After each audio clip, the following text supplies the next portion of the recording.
আকস্মিক জাটিঙ্গা নদীর জোয়ারি বন্যায় তলিয়ে গেল পুরন্দরপুরের 4টি ঘর। যাওয়ার উপক্রম আরও 4টি। খোলা আকাশের নিচে অসহায় 8টি পরিবার। উদ্ধার কাজে বড়খোলা পুলিশ ও গ্রামরক্ষী বাহিনী। অবিরাম বৃষ্টির ফলে জাটিঙ্গা নদী প্রবল স্রোতে জাটিঙ্গা মুখ ফেরিঘাট সংলগ্ন পুরন্দরপুর গ্রামের জাটিঙ্গা নদীর জোয়ারি বন্যায় তলিয়ে যায় 4টি ঘর। ঘটনার বিবরণে জানা যায়, মঙ্গলবার জাটিঙ্গা নদীর প্রবল স্রোতের জোয়ারি বন্যায় মোট 8টি পরিবার অসহায় হয়ে রাস্তায় এসেছে। এদিন জাটিঙ্গা নদীর জোয়ারি বন্যায় 4টি ঘর চোখের পলকে নদীগর্ভে তলিয়ে যায় এবং আরও 4টি ঘর নদীগর্ভে যাওয়ার উপক্রম। যে কোনো সময় নদীগর্ভে তলিয়ে যেতে পারে। আতঙ্কে ওই ঘরহারা মানুষ ঘরবাড়ি ছেড়ে কান্নায় ভেঙে পড়েন। স্থানীয়রা সঙ্গে সঙ্গে বড়খোলা থানায় খবর দেন। খবর পেয়ে বড়খোলা থানার ওসি তাৎক্ষণিক থানার সহকারী ওসি নয়ন কুমারকে দলবল দিয়ে ঘটনাস্থলে পাঠিয়ে তাদেরকে উদ্ধার করে মণিপুরি হাইস্কুলে স্থানীয় গ্রামরক্ষী বাহিনীর সহযোগিতায় তাদেরকে রাখার ব্যবস্থা করেন।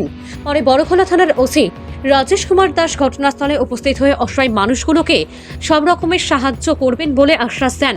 এদিন সংবাদ মাধ্যমে গ্রামরক্ষী বাহিনীর সম্পাদক মঞ্জুর আহমেদ বড়ভূইয়া, বিশিষ্ট সমাজসেবী নুরুল হক লস্কররা জানান, ওই পরিবারগুলোর অনেক টাকার ক্ষয়ক্ষতি হয়েছে, তাই সরকারিভাবে তাদেরকে উপযুক্ত সাহায্য দেওয়ার জোরালো দাবি জানান তারা। যাদের ঘর তলিয়ে যায় তারা হলেন রহমতুল্লাহ লস্কর, তাজউদ্দিন লস্কর, সাজু লস্কর, রাজু লস্কর। যাওয়ার উপক্রম পিন্টু দাস, কাঞ্চনচন্দ্র, অনুকূল চন্দ্র, প্রভূত চন্দ্রের।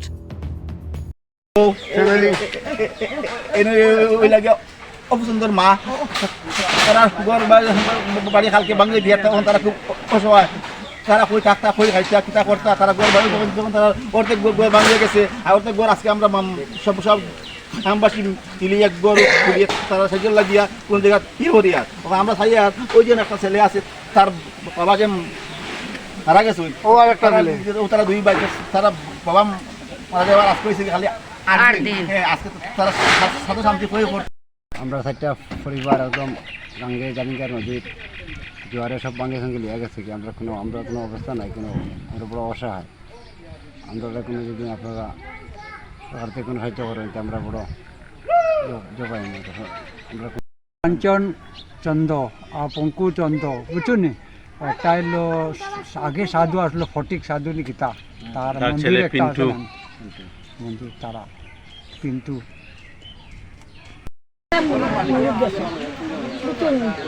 আর তো বড় গাছ না, ইউটিউব গাছ নানো বাড়াতে না, বিচুন কাটা খাবো তো আবার বলতে ভাইয়া আমরা নিয়ে যাই বাচ্চা কাচ্চা লইয়া আগাম মুখ্যমন্ত্রী হইয়া আমাদের আগাম মুখ্যমন্ত্রী সমস্ত সময় বাইশ কইয়া আর কোনো উপায় নাই। আপনারা একটা আমার সাহায্য করে দিন। আমি পাঁচটা পরিবার লইয়া বড় আমার কাছে আর দুইটা আমার এমনি আমার দেখা দুইজো আমার উপায় নাই, জলম দিছে। গতকালকে হঠাৎ করে জাটিঙ্গা নদীর আশঙ্কা একটা জোয়ার আইছে।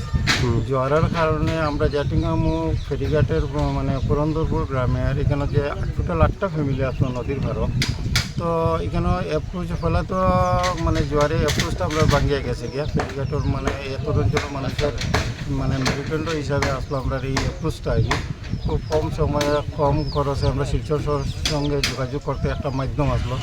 আমরা এত অঞ্চলের একটা সম্বল একটা রাস্তা আসলো, এটা তো নদীগর্ভে গেছে। সঙ্গে সঙ্গে চোখের সামনে নিমিষের মধ্যে এখানের মধ্যে 4টা পরিবার মানে তছনছ করিয়া মানে চোখের সামনে নদী গর্ভে গেছে গিয়ে, যার কারণে এখানে অসহায় মানুষের যে দুরবস্থা, কোনো ধরনের যান শুধু প্রাণের ভয়ে আর কি ঘর বাড়ি ছাড়িয়া তারা রাস্তার দিকে দৌড়িয়া নিজের প্রাণ রক্ষা করছে। কোনো ধরনের যান মানে জিনিসপত্র রক্ষা করতে পারছে না।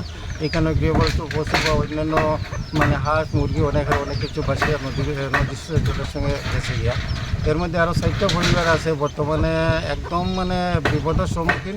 কোন সময় যে কোন মানে প্রকৃতি কোন আকার ধারণ করবে এটা পাওয়া বড় মুশকিল। গতিকে মানুষের প্রাণের বয়ে ঘর থেকে জিনিসপত্র বাইর করিয়া অন্যত্র মানে আশ্রয় নেওয়ার লাগিয়া মানে প্রচেষ্টা করছেন। তার মধ্যে আমরা গ্রামের মানুষের যথাযথভাবে সাহায্য করছি।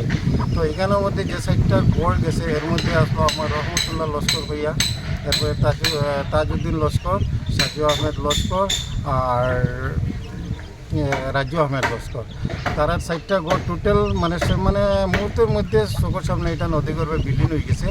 এর মধ্যে আরও 4টা গড় আছে বর্তমানে পিন্টু দাস তার মানে অর্ধেক গড় তো গেছেই গিয়া, আর এখানে থাকার মতো বা বাঁচার মতো কোনো উপায় নাই।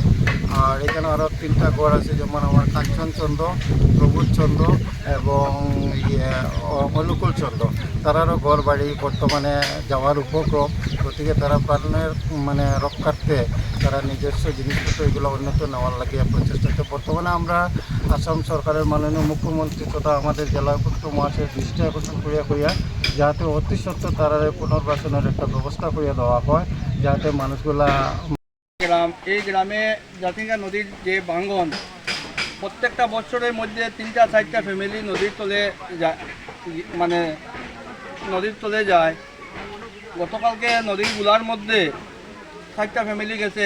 একটা আমার লীলা বেগম লস্কর, তাজউদ্দিন লস্কর, এরপরে পিন্টু চন্দ্র, কাঞ্চন চন্দ্র, প্রবুদ চন্দ্র, সাজু লস্কর, অনুকূল দাস, অনুকূল চন্দ্র, মোটামুটি 8টা-9টার মতো ফ্যামিলি নদীর তলে গেছে কি।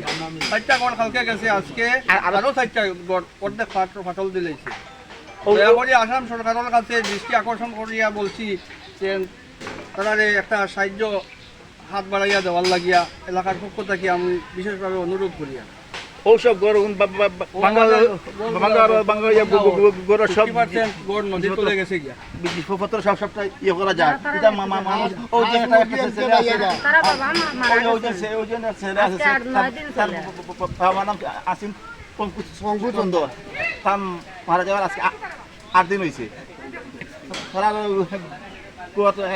কালকে গেছে, যখন তারা পরি করতো খাদ্য শান্তি পরি করতো, কিতা করতো, তারা ঘর আছে না বাসা আছে না কিছু আছে আছে। এটা লাগিয়ে সরকারের কাছে চাই, আর একটু কোনো যদি তারা যদি সাহায্য সহায়তা পায়, এটা লাগে আমরা খুব কিছু করি।